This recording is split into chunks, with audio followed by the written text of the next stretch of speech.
Good evening, I'm Katerina Georgieva. This is CBC Windsor News. Thanks for joining us. We begin tonight with the tragic news of a 71-year-old woman who died after walking across train tracks in the East End yesterday. Police are calling it an accident and say that it happened around 5 p.m. at the crossing on Lozon Parkway near Catherine Street and Tecumseh Mall. According to police, the senior was crossing the tracks when she was struck by a train. She was pronounced dead at the scene. The tracks and the crossing are owned by Via Rail. The crossing has flashing lights, drop-down barriers, and warning signs for pedestrians. The area was closed to traffic for several hours. And Windsor police are still asking the public for information about what happened. In a statement, Via Rail expressed sympathies for everyone affected by what happened, and the company is reminding the public to take extra care around railway crossings. A Windsor teen is facing charges for stunt driving. The 17-year-old was clocked driving 100 kilometers over the speed limit. It happened on Highway 3 near Malden Road around 9 o'clock Tuesday evening. The posted speed is 80 kilometers. The teen was stopped by OPP going 180. Police also say there were more passengers in the car than there were seatbelts. Unionized workers at Clear Medical Imaging have secured their first ever collective agreement. An arbitrator's decision will give workers a 9.5% wage increase over 3 years. The agreement also includes clauses on sick and vacation time, shift hours, breaks, and benefits. Workers were on strike for most of last fall, and they returned to work early in January and arbitration began in the spring. The arbitrator's ruling was issued last week. Neither the union nor the company returned our request for comment. Prime Minister Mark Carney is facing pressure to retaliate against the United States. Donald Trump doubled his global tariffs on aluminum and steel imports to 50% overnight. But Carney says he is not responding just yet. Ashley Burke has the latest from Ottawa. The Prime Minister negotiating with the U.S., but not spared from Trump's escalating trade war on the world. The latest tariffs on steel and aluminum are unjustified. They're illegal. They're bad for American workers, bad for American industry, and of course for Canadian industry as well. Carney says it's bad, but not personal, and isn't striking back yet. The American action is a global action. It's not one targeted at Canada. So we will take some time, but not more, before we respond. During question period, the Conservatives took aim. While other countries have got deals to lower their tariffs, not only has the PM failed to do that, but he's got Canada's tariffs doubled on steel and aluminum. He promised he was the man with the plan. He can't even get a deal. We are in intensive negotiations with the Americans and in parallel preparing reprisals if those negotiations do not succeed.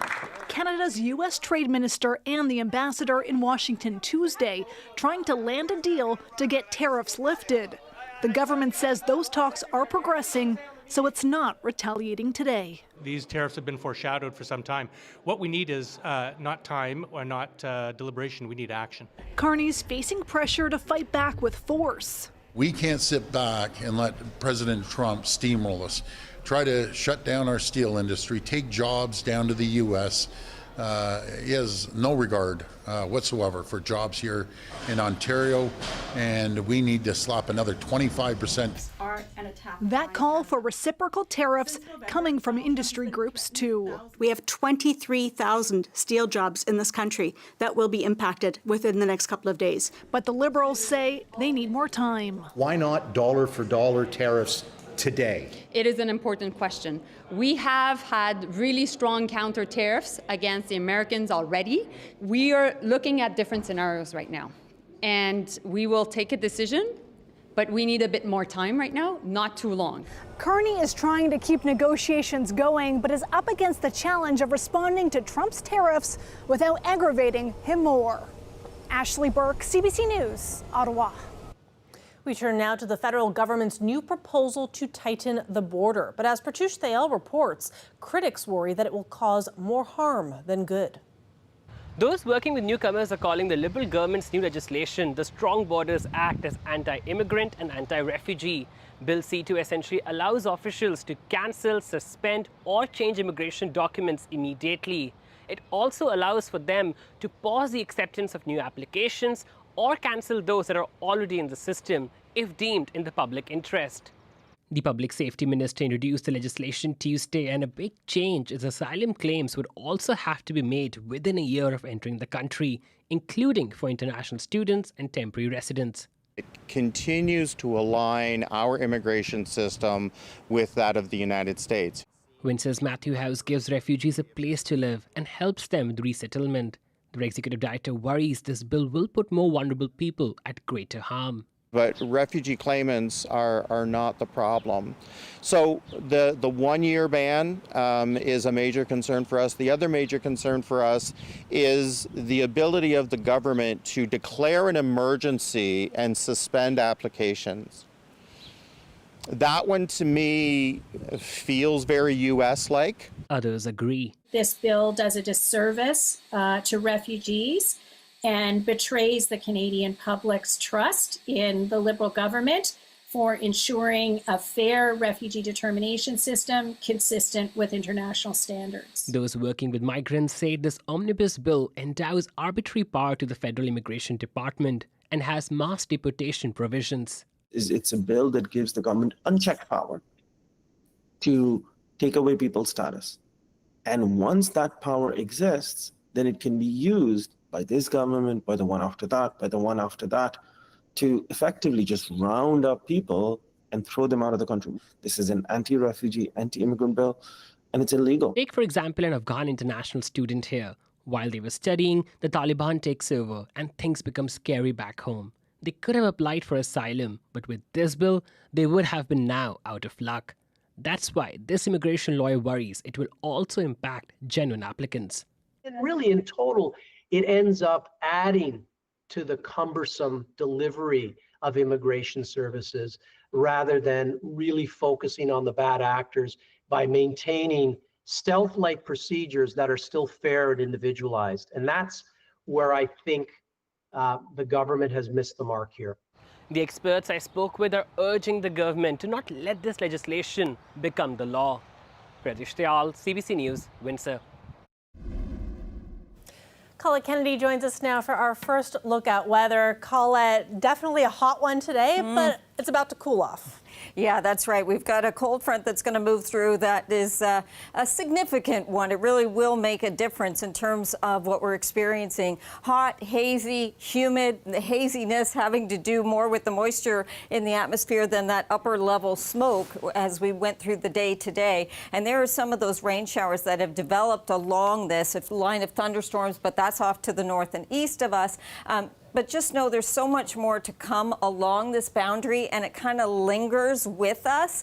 And so that's why we could see more significant amounts here, over 30 millimeters of rain as we go through tonight and into tomorrow. More on this coming up. Definitely. Thanks, Colette. Up next, the power of the sun comes from nuclear fusion. And for decades, scientists and researchers have sought to recreate conditions to achieve it here on Earth. Johanna Wagstaff visited a Canadian company looking to tap into that promise of limitless clean energy. There's a tech race going on right now. At least 50 companies around the world chasing the same wild dream, clean, limitless energy. Fusion energy could be the next big thing in sustainable power, and Canada is very much in the running. So do we have what it takes to crack it? The answer might be here. This sci-fi looking machine is where Canadian company General Fusion is placing its bet on one of the boldest energy ideas out there. They think they can do what no other company has done yet, essentially creating a star here on Earth. Okay, to understand what I mean, we first need to talk about what is fusion. So really quickly, fusion is when you smash two hydrogen atoms together with such insane force they fuse together. That releases a huge amount of energy at the atomic level, way more than most sources we use today. It's the same concept that powers the sun, and essentially the opposite concept to nuclear fission, where atoms are split apart. Also, fusion uses hydrogen. That's pretty easy to get from water. So we're talking about the potential for sustainable, unlimited energy with no meltdown risk, no long-term radioactive waste, no mining for radioactive ores. Sounds pretty magical, right? Well, there's a catch. The reason no one has been able to do this, it can't be sustained. We're putting more energy into creating the fusion than actually comes out of the process. So we can start it, but how do we contain it? And how do we contain it for long enough that we can actually get more energy out than we put in to start the fusion reaction? to get hydrogen atoms to fuse, you need conditions that are hotter than the core of the sun. We're talking hundreds of millions of degrees, and that takes a massive amount of energy. So how is general fusion different? Behind me is LM26. It will demonstrate fusion conditions in our unique approach called magnetized target fusion, and it will achieve temperatures of 10 million degrees within the next few months, 100 million degrees shortly after that, and ultimately will keep those temperatures, increase the density, and get to fusion conditions that would be considered break-even conditions, where you actually have the conditions where you get more energy out of the reaction than it took to create it, which will be the first private company in the world to achieve that. Unlike other teams using giant lasers or magnets to do the fusing, General Fusion is betting on a hybrid approach. They're using compression, straight up mashing like a piston that squishes plasma inside molten lithium. This approach is designed to be cheaper, faster, and easier to scale. It's not just a test, though. It's meant to prove that this technology can work outside a laboratory. Our plan is to put our first power plant on the grid in the mid-2030s. We're on track to do that because of all the work we've done previously has led us to this position now where we've got this machine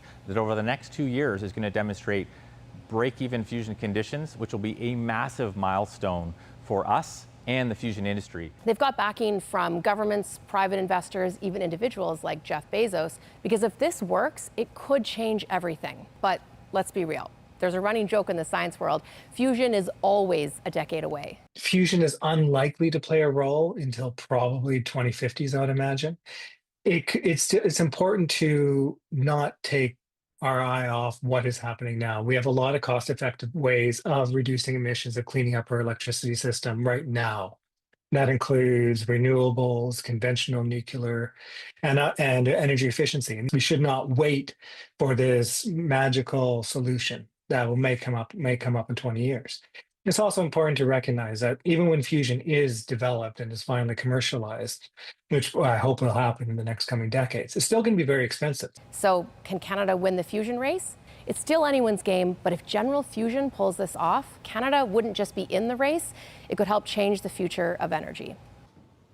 A special event on Detroit's Belle Isle celebrated the 100th birthday of the Chrysler car company, showcasing several classic cars. CBC's Mike Evans was there to check it out. It's just great to have everybody out here to appreciate and enjoy and have fun with Chryslers and really get to appreciate 100 years of one brand that we're so proud of. And I noticed that everybody got to get in a car and they got to go for a cruise around beautiful Belle Isle. Whose idea was that? That's brilliant. Well, that was one of our communications people. I wasn't necessarily going to offer it up. You know, it's great to get them out. Every vehicle in our collection runs. You know, we can walk people past a car. We can just, say, this is really important. But when you put them in it, in a car from 1924 or 34, it blows their mind. And it really, I think, it sinks in how important this is. And every decade had a significant milestone. So we really selected those vehicles, whether it was the airflow with its aerodynamic design, whether it was the turbine car with the crazy turbine engine, the 51 New Yorker, first vehicle to have power steering. So there was really an innovation in every vehicle we brought out. Turbine car, tell me about that one. There's 9 left in existence. We have 2 of them. 55 were originally built in 1963. They were designed here in Detroit. A special turbine engine was installed. They loaned out 50 of them to 200 families around the United States for 3 months at a time, and to get evaluations and real-world testing. But really, it was the greatest marketing ploy ever because people still talk about the turbine. Everybody knows about it, and it's really one of our more popular cars when we come out to shows. I'm from Canada, so I wanted to talk to you about the ones that were made in Canada. What can you tell me about those models? Town & Country started being made there in 1990. We brought a 1996 version out here, which was the 3rd generation. The Windsor-built minivans have been leaders since 1984. We created the market with them. In 1990, Chrysler brought out the upscaled Town & Country. The list of innovations on that vehicle is like over 115 different items that Windsor-built minivans brought to the market. Everybody can relate to a minivan. Everybody has a story. So it's really kind of great that we can bring it out, people enjoy it. And, the 96 was relevant because it was the first one with a sliding driver's side door, redesigned to match the cars and to give better room interior and better visibility with the vehicle.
Welcome back. Lack of rain is worsening conditions in northern Saskatchewan as crews struggle to contain more than 20 active wildfires. Further south, thousands of evacuees are wondering when they can return home and what they might find when they do. Alexander Silberman reports. Hundreds of people are continuing to arrive at this evacuation center in search of a warm meal and a place to sleep. Volunteers are cooking up bowls of chili and hot dogs, and the gym is lined with cots as people try and get a bit of rest. Many of the people filling this building are evacuees from La Ronge, watching from afar as fire tears through their community. Wildfire has now destroyed more than a dozen homes, the local hardware store, a total loss. Next door, an iconic trading post home to hundreds of Indigenous artifacts. Not even doing a damn thing. Also destroyed. The fires create their own storms. This tired firefighter arrived in the early morning. in need of a break from the front lines. He says conditions became so dangerous from exploding propane tanks, his team had to move to safety and watch homes burn to the ground in nearby Sucker River. You kind of feel helpless because you have your senior leaders that are telling you to back off and you want to go fight it, but you know, it's just a helpless situation. We cry. Hey, that's our home. In a Prince Albert parking lot, this family from L'Orange is sleeping in a car. I hope my town gets better. Their lives now reduced to a suitcase and a few shopping bags. We're all grieving as a community. We got to be here together. We have each other. Hey? Yes. We'll get through it. Hundreds of kilometers northeast in Denair Beach, fire is continuing to destroy large parts of the community. Aggressive flames burning entire streets to the ground. Evacuees are now waiting it out, watching through photos and videos as the battle to protect their homes continues on the ground. Alexander Silberman, CBC News, Prince Albert, Saskatchewan. The Bank of Canada is holding its key interest rate at 2.75% as uncertainty remains high, with the central bank watching how U.S. trade policy will impact the economy. Anis Haidari reports. With Canada in a trade war, the Bank of Canada chose to wait as Tiff Macklem keeps interest rates where they are, 2.75%. Given the unusual level of uncertainty, we are proceeding carefully. And what that means is that we're being less forward-looking than usual. The central bank standing still makes sense to business groups. Many Canadian manufacturers say tariffs, both real and threatened, also have them waiting to see what's coming from the United States, just like the Bank of Canada. That pause really is a reflection of that uncertainty and the uncertainty of whether we are going to continue to have increased output or we could fall into a recession. Another concern for the bank, inflation. Cutting interest rates can drive prices up faster.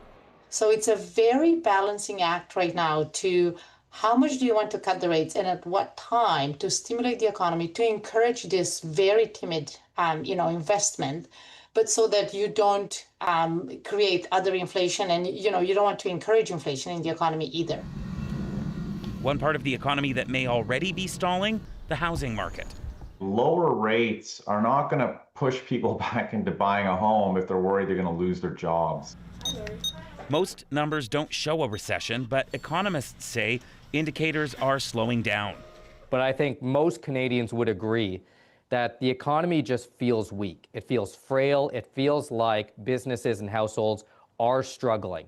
And whether you want to call that a recession or not, it means that policymakers, both fiscal and monetary, should be looking for ways to help.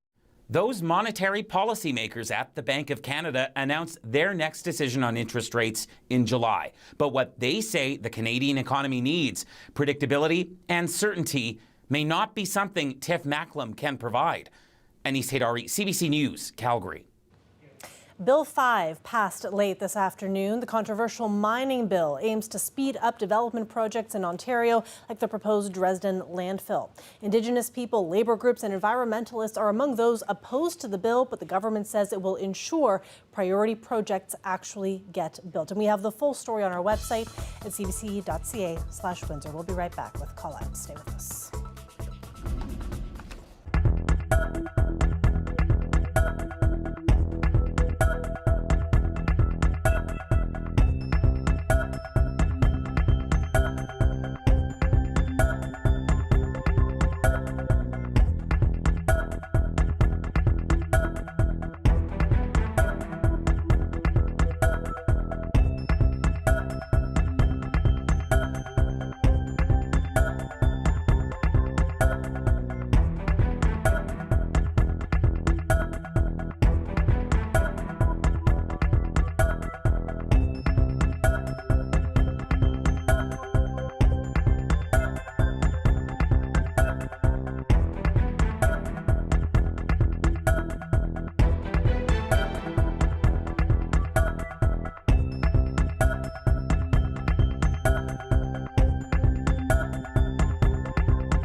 Colette Kennedy is back now for more on weather. Colette, a hot day today, but dramatic change in temperatures coming. So talk us through it. Yeah, that's exactly it. You know, you get some fronts that come through, cold fronts, which aren't really making much of a difference. We call them a weak front. This one, not the case, at least in terms of some of the rainfall we'll have along it and the temperature change that we'll experience as it goes through. At least it's not super strong in the sense of giving us severe weather through our neck of the woods. But you can see the change in temperatures here where the high teens are just back to the northwest of the front, and out ahead of it, temperatures are beginning to come down, especially from that 31 degrees we had earlier for a high and a humidex of 37 when we were at our peak. But now 27 Windsor, 23 Chatham-Kent. Look at those numbers. So Sarnia at 12, Goderich at just 13. We still have mid-30s for the humidex in Windsor, but it's coming down too, or being impacted there for Chatham-Kent. So we'll get a change in those wind direction as we go through the night into tomorrow. West to northerly, it's already happened for Sarnia and Goderich, and that's why those temperatures have plummeted. But we'll get some gusty conditions towards tomorrow morning too, once it kind of passes by. It's making its way, but it's kind of meandering, and the moisture's moving along it from west to east, and that's why we could see some heavier rainfall amounts here into southwestern Ontario. It doesn't seem that significant right now. There's more active weather to the northeast, where there have been some storms there, and even a severe thunderstorm warning over towards Orangeville. Then a bit of a reprieve, but more moisture, and it keeps going along that same frontal boundary and just kind of riding the front. And that's why over time, plus with locally any embedded thunderstorms in here, we'll have some of those higher totals right through here. And yes, lingering into early tomorrow. And then here, this is 3 p.m. Still some clouds, but it's clearing out, and we'll get some sunshine for the tail end of the day tomorrow, but just with some cooler temperatures. So if you've been finding today a little oppressive, I think you'll appreciate where things are going for tomorrow. In terms of those rainfall accumulations, we could be exceeding 35 millimeters of rain. Some models want to push it even higher than that when you put it all together towards tomorrow afternoon,